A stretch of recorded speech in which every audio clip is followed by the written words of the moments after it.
Alex, uneducated engineer, vintage motorcycle repair.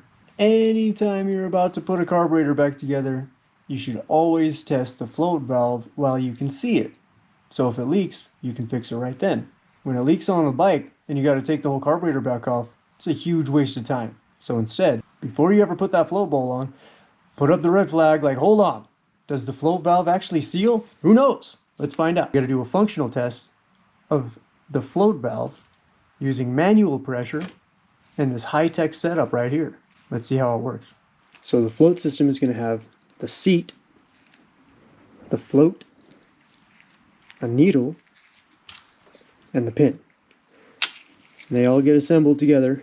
This Viton-tipped rubber needle sits inside and seals against the hole on the inside.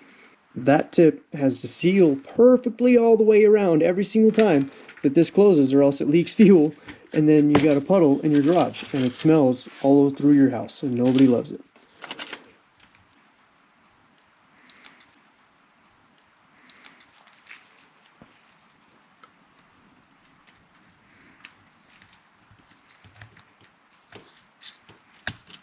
So I'm going to pressurize the fuel system, lift up the float valve as if it's hanging down, because the carburetor normally should sit this way, right?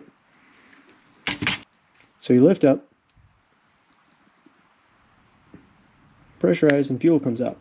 Let it down as the weight would simulate fuel level. You're looking down inside at where the fuel would come out, right around the needle. So you pressurize and hold it until it comes out, and it shouldn't. This one is not. You know, you want to make it dry everywhere with the compressed air, and when it doesn't come out, you're good. You know it seals. If it does come out, then you got to either change the needle, change the seat, refresh the seat. You got to do something.